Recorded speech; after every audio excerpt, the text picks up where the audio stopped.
Menarik petang ini, Dr. Mahathir nafi terlibat langkah Dubai, dakwa Datuk Seri Anwar pakar pintu belakang. Perdana Menteri nasihat Dr. Mahathir jaga kesihatan. Hadi Awang beritahu PAS dan PN tidak perlu budaya beli ahli parlimen. Khairil Nizam sifatkan pendedahan langkah Dubai hanyalah propaganda.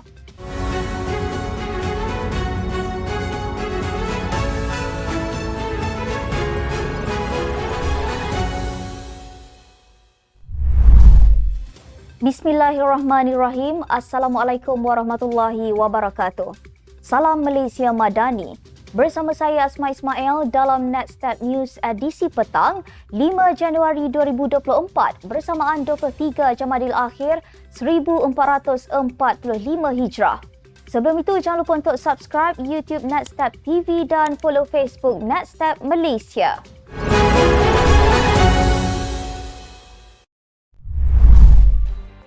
Perdana Menteri Datuk Seri Anwar Ibrahim berkata, pengurusan universiti perlu diberi lebih ruang dan kelonggaran untuk meneliti program yang lebih baik dalam usaha meningkatkan mutu dan kualiti pendidikan tinggi. Justru, Kementerian Pendidikan Tinggi KPT perlu diberi tempoh sekurang-kurangnya 2 tahun untuk universiti dalam negara melakukannya.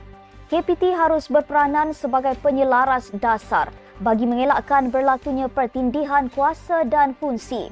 Dalam masa yang sama, Datuk Seri Anwar berkata, tenaga pengajar dalam bidang pendidikan tinggi perlu mengutamakan usaha mengangkat martabat dan kualiti generasi muda agar mampu bersaing dengan negara luar. Tambahnya, tindakan yang lebih tegas dan efektif perlu diambil demi memastikan mutu universiti dalam negara berkembang maju seiring dengan perubahan masa. Tun Dr. Mahathir Mohamad hari ini menafikan beliau terlibat dalam gerakan langkah Dubai yang didakwa dibuat bertujuan menjatuhkan kerajaan. Bekas Perdana Menteri sebanyak 2 kali itu menegaskan beliau tidak berada di Dubai, ibu kota Emirat Arab Bersatu UAE seperti yang heboh diperkatakan. Mahathir turut menyerang Perdana Menteri Datuk Seri Anwar Ibrahim dengan mendakwa beliau adalah pakar dalam gerakan kerajaan pintu belakang. Menerusi ucapan di laman X, beliau pasti ramai yang masih ingat langkah 16 September 2008 untuk menubuh backdoor government. Pada 30 Disember lalu, Timbalan Ketua Pengarah JCOM Datuk Ismail Yusof mendakwa ada usaha untuk menjatuhkan kerajaan semasa dinamakan sebagai langkah Dubai dengan pemimpin PN serta ahli parlimen kerajaan mengadakan pertemuan semasa bercuti di kota itu. Jaga kesihatan. Itu ungkapan ringkas Perdana Menteri Datuk Seri Anwar Ibrahim terhadap Tun Dr. Mahathir Mohamad sebagai ulasan ringkas sindiran yang dilemparkan terhadapnya. Beliau berkata demikian ketika diminta mengulas kenyataan Dr. Mahathir bahawa usaha menubuhkan kerajaan pintu belakang di negara ini adalah kepakaran Datuk Seri Anwar. Dr. Mahathir dalam kenyataannya hari ini menafikan beliau terlibat dalam gerakan langkah Dubai yang didakwa dibuat bertujuan menjatuhkan kerajaan. Bekas Perdana Menteri sebanyak 2 kali itu menegaskan beliau tidak berada di Dubai, ibu kota Emirat Arab Bersatu UAE seperti yang hangat diperkatakan.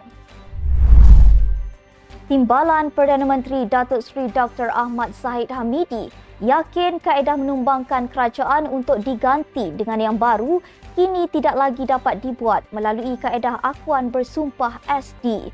Katanya, keadaan sudah berubah dengan adanya akta baharu yang mengekang tindakan ahli parlimen melompat.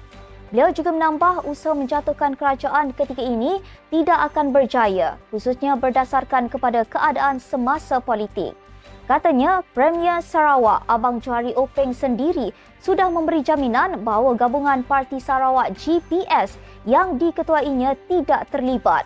Di Sabah pula, Kerajaan Negeri diterajui Gabungan Rakyat Sabah pula sedang sibuk membuat persiapan untuk mengadakan pilihan raya negeri. Presiden PAS memaklumkan parti itu dan PN tidak mengamalkan budaya membeli ahli parlimen untuk menukar kerajaan. Susulan dakwaan wujudnya langkah Dubai yang dikaitkan dengan gabungan itu.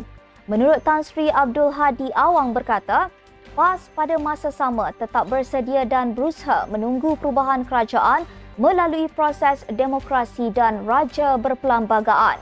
Katanya, PAS dan rakan-rakan dalam PN memilih pendekatan mempertahankan kepercayaan rakyat secara langsung dan tidak langsung. Malah, pihaknya tidak perlu kepada budaya shopping ahli parlimen dengan menggunakan duit yang banyak dan janji-janji, tetapi berpijak di bumi yang nyata mengamalkan politik demokrasi yang sebenar. PAS terus bersabar sejak ditubuhkan pada 1951 dengan hanya satu kerusi, diikuti pasang surut politik kerana gelombangnya dan terus beristiqamah dalam semua keadaan. Pendedahan langkah Dubai hanyalah propaganda yang sengaja dicetuskan kerajaan perpaduan. Ahli Jawatankuasa PAS Pusat Fairil Nizam Khairuddin menyifatkan dakwaan tersebut dimulakan oleh pihak kerajaan sendiri melalui Jabatan Komunikasi Komuniti JCOM dan seterusnya dinafikan sendiri oleh wakil daripada kerajaan. Katanya, rakyat boleh menilai sendiri sama ada agenda yang diwujudkan itu benar atau salah kerana ia dikeluarkan oleh kerajaan dan dijawab kembali oleh kerajaan. Pada 30 Disember lalu, Timbalan Ketua Pengarah JCOM, Dato' Ismail Yusof mendakwa langkah Dubai bermula ketika pemimpin PN serta ahli parlimen kerajaan mengadakan pertemuan semasa bercuti di Ibu Kota Emiriyah Arab Bersatu. Dakwanya, pertemuan itu berlangsung untuk berunding selain menetapkan tugasan tertentu kepada ahli parlimen kerajaan untuk mengenal pasti wakil rakyat berpotensi mengalih sokongan kepada pembangkang. 5 lagi syarikat dikenal pasti menerima dana daripada pentadbiran kerajaan sebelum ini, menjadikan jumlah keseluruhan syarikat terlibat 14 syarikat dan sebuah pertubuhan bukan kerajaan NGO yang dikesan menerima dana antara 5 juta sehingga 50 juta ringgit. Menurut laporan utusan Malaysia, Suruhanjaya Pencegahan Rasuah Malaysia SPRM juga sedang mengesan dokumen-dokumen berkaitan yang mungkin melibatkan syarikat lain. Kesemua syarikat dan NGO tersebut dipercayai antara penerima peruntukan 700 juta yang dibelanjakan dua pentadbiran kerajaan dalam tempoh itu. Kemarin, 9 syarikat serta sebuah NGO dikenal pasti SPRM selepas agensi itu pergi ke Kementerian Keuangan MOF dan Jabatan Perdana Menteri JPM yang mana mereka dikesan menerima peruntukan 200 juta ringgit. Semalam SPRM sekali lagi pergi ke MOF dan JPM dan mengesan lebih kurang 5 syarikat lagi yang menerima peruntukan 500 juta ringgit, menjadikan jumlah keseluruhan dana dibelanjakan adalah 700 juta ringgit. Sekian sahaja untuk edisi petang ini. Ikuti perkembangan semasa isu-isu panas politik Malaysia setiap hari hanya di Netstep News.